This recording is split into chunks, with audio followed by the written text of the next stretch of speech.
안녕하세요. 코트라 LA IP데스크의 김바바라 변호사입니다. 저희 LA IP데스크 최강 동안이신 우리 김윤정 변호사님 모시고 미국 취재권 정보에 대해서 알아보는 시간 갖겠습니다. 안녕하세요, 변호사님. 네, 안녕하세요. 제 생각에는 굉장히 욕하실 것 같은데. 아니에요. 다 수긍하실 거예요. 이제 유튜브 어떤 주제로 오늘 얘기를 나눌까 고민을 많이 했는데요. 우리 한국 기업에서 미국에서 상표를 등록하실 때 가장 헷갈려 하시는 부분이기도 해요. 미국 상표 출원 기반에 대해서 알아보는 시간을 갖겠습니다.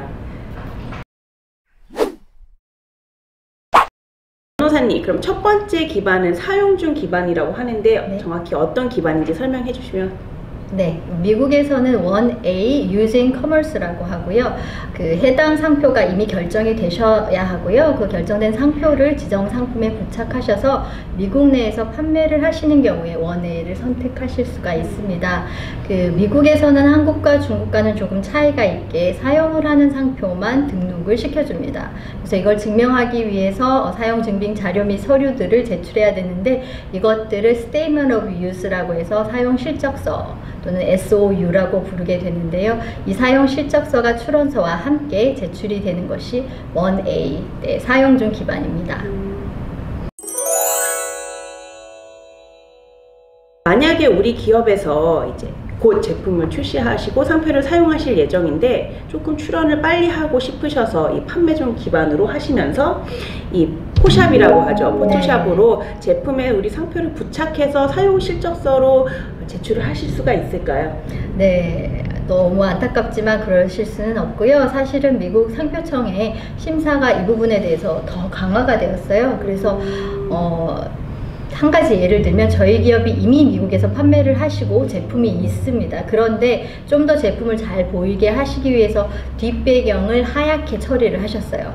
그래서 이걸 제출을 했는데 미 상표청에서는 이제 디지털리 알터됐다고 조작되었기 때문에 받아들여주지 않았습니다. 물론 우리 기업은 이렇게 수정을 하셔서 이 오피스 섹션 그 질문서라고 하는데요. 이 질문서를 극복을 하기는 했습니다만 이만큼 까다롭게 심사를 하고 있습니다. 그래서 절대로 조작해서 또는 디지털로 만드셔가지고는 제출하셔서는 안 되고요. 그리고 아까 말씀드린 그 사용 실적서에는 이것뿐만 아니라 내가 이 제품을 지금 현재 미국에서 판매하고 있습니다 라는 선언서가 같이 붙어가게 되죠. 그래서 그 선언서는 물론이고 출원서에는 거짓이 포함되어서는 안 됩니다. 그래서 지금 만약에 앞서서 판매를 계획하고 있으신 상태에서 사용 증거 자료를 조작하셨다면 거기서 한 가지 문제가 되는 거고요. 그리고 판매하지 않으신데 그 현재 판매 중이라고 선언하시는 선언서에도 기재를 하시는 것도 두 번째로 문제가 되기 때문에요. 절대로 현재 판매 중이시지 않는데 그 사용 증거 자료를 만들어내시는 것은 권유드리지 않고요. 해서는 안 되는 상황이겠습니다. 그러면 만약에 만드시는 것은 아니지만 한국에서 이미 사용하신 제품, 그러니까 상표를 사용하신 제품의 사진을 제출하는 것은 가능할까요? 네, 안 되겠죠. 제가 아까 말씀드린 것처럼 첫 번째 조작도 안 되지만 두 번째 내가 해당 제품을 미국에서 판매하고 있습니다를 이렇게 스스로 얘기하고 거기에 사인을 하셔야 되는데요. 거기에서 거짓이 들어가기 때문에 절대로 마찬가지로 한국에서 판매하는 제품이라고 하셔도 미국에서 판매하시지 않을 경우에는 절대로 그러한 거짓으로 제출을 하셔서는 안 된다는 거 다시 한번 말씀을 드릴게요. 네. 네. 반드시 미국에서 상표를 사용하셔서 제품을 판매하실 때만 이 기반으로 출원을 하실 수가 있겠습니다.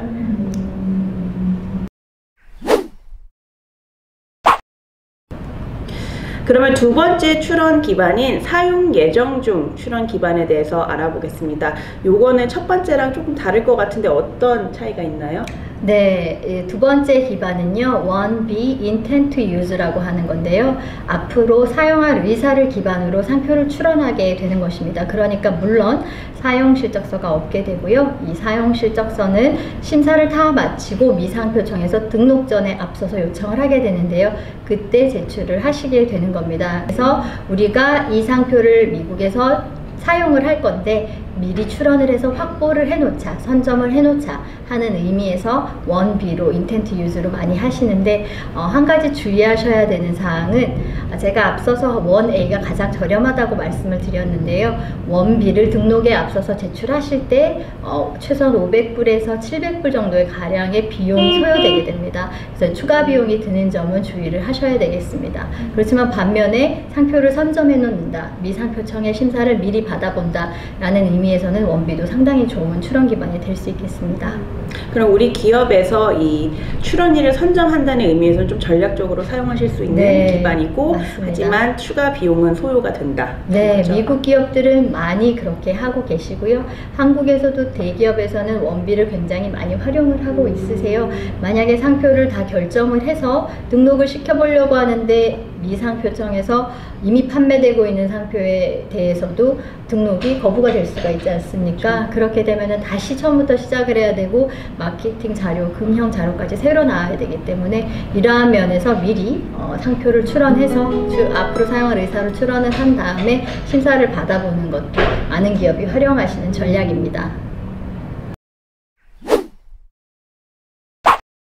그러면 세 번째 상표 출원 기반인 한국 선출원 상표 기반에 대해서 알아보겠습니다. 변호사님부터. 네, 세 번째 출원 기반은 44D Foreign Application이라고 하는데요. 한국에 완전히 동일한 상표가 출원되어 있을 경우 해당 출원일로부터 6개월 안에 미국에 출원하시게 될 경우에는 그 미국 출원 날짜가 한국에서 출원한 날짜로 소급 적용이 되는 장점을 받으실 수가 있습니다. 또한 한국에서 출원된 상표가 등록이 될 경우에는 미국에서 사용실적서를 제출하지 않아도 미국 상표가 등록이 될 수 있습니다. 그런데 주의하셔야 될 점은요. 한국에 등록된 상표 등록 원부를 번역해서 제출하실 때 미상표청과 변호사 비용으로 또 추가 비용이 소요된다는 점이고요. 한국에 출원된 상표를 기반으로 하셨기 때문에 한국 상표가 등록될 때까지 미국의 상표 출원 진행이 중단될 수 있다는 점입니다. 그러면 아까 말씀하신 완전히 동일한 상표라고 하셨는데 네. 정확히 완전히 동일하다는 뜻은 어떤 말씀이세요? 네, 완전히 동일한 상표여야만 선출원 기반으로 들어갈 수가 있는데요. 상표가 동일해야 되면 물론이고요. 색깔, 모든 것이 동일해야 되고 그리고 지정상품이나 지정상품류도 동일해야 됩니다. 다만 지정상품의 경우에는 좀 더 작은 범위 10개를 하셨는데 5개만 한다. 이런 것은 허용이 되지만 10개를 하셨는데 늘려서 12개를 한다. 이런 것은 허용이 되지 않으니까 이 점은 주의를 하시기 바랍니다. 그러면 만약에 한국에 선출원하신 상표가 등록이 거절이 됐다. 네. 그렇게 될 때는 미국 상표는 어떻게 되는 건가요? 네, 그래서 저희가 44D로 하실 때는 1B 앞으로 사용할 의사도 함께 추가하셔서 진행하실 것을 권장을 드리는데요. 만약에 한국에 선출한 상표가 등록이 되지 않으면 사실 미국에도 등록이 될 수가 없죠. 그래서 1B를 추가해 놓을 경우에는 한국 상표가 등록에 실패하실지라도 미국에서 사용 실적을 만드시면 되니까요. 44D를 하실 때는 1B 앞으로 사용하실 의사 기반도 함께 출원을 하시는 것을 권장을 드립니다.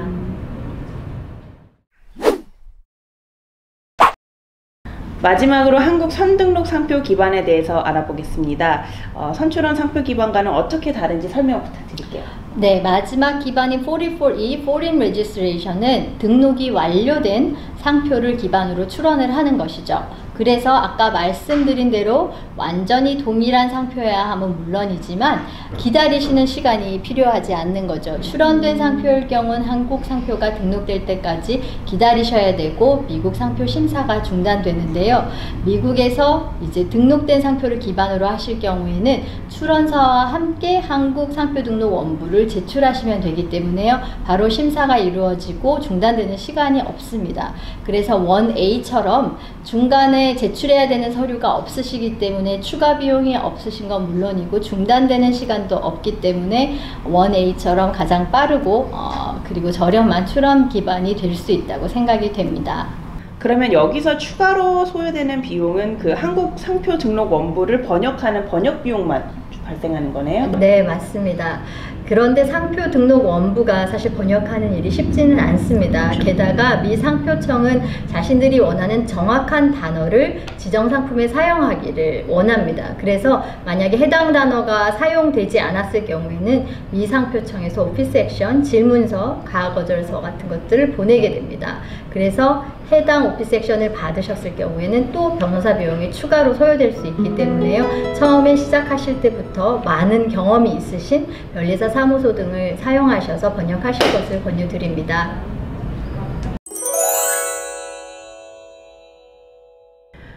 그럼 마지막으로 변호사님, 우리 기업에서 이렇게 상표 출원 기반을 정하실 때 특별히 뭐 고려하실 사항 같은 것들은 있을까요? 네, 사용실적서가 항상 가장 문제가 되세요. 그래서 출원을 하셨는데 사용실적서가 준비가 되지 않으셔서, 왜냐하면 이 시점쯤에 미국 수출이 있을 거라고 생각을 하셨는데 사실 그런 것들이 미뤄지는 경우들이 많잖아요. 그러할 경우에는 사실 6개월씩 5번 연장이 가능합니다만 그 기간도 놓치실 수가 있어요. 그래서 우리 기업에서 미국 진출 시점이 언제인지, 또는 한국에서 상표 등록을 어떻게 진행하시는지, 만약에 한국에서 동일한 상표가 이미 등록을 앞두고 있다면 등록될 때까지 기다렸다가 44E로 출원하시는 것도 방법이 되시겠고요. 가장 좋은 것은 미국에서 판매하는 기반으로 하시는 것이 가장 좋기는 하죠. 그런데 우리 기업의 판매 시점과 미국 진출 시기와 그리고 한국 상표 등록 준비, 이러한 모든 것들을 저희가 고려해서 출원 기반이 나와야 성공적인 등록으로 갈 수 있는 길이라고 보죠. 이렇게 미국 상표 출원 4가지 기반에 대해서 알아봤는데요. 아직도 좀 헷갈리시거나 아니면 어떤 출원 기반이 우리 기업 사항에 가장 적합한지 좀 알고 싶으시다 하시면 저희가 도움을 드릴 수가 있나요? 맞습니다. 사실 출원 기반을 처음 미국 출원을 하실 때 알아서 선택하시기가 굉장히 어려울 수가 있어요. 여러 가지 고려사항이 있기 때문에요. 그러신 분들은 저희 LAIP 데스크로 문의를 주시면 저희가 출원 기반을 선택하는데 검토를 통해서 가장 적절한 기반이 어떤 것인지 안내를 드리도록 하겠습니다. 네, 이렇게 오늘도 미국의 유용한 지재권 정보에 대해서 알아보는 시간 가졌고요. 저희는 다음에 더 유익한 정보로 돌아오겠습니다. 감사합니다. 감사합니다.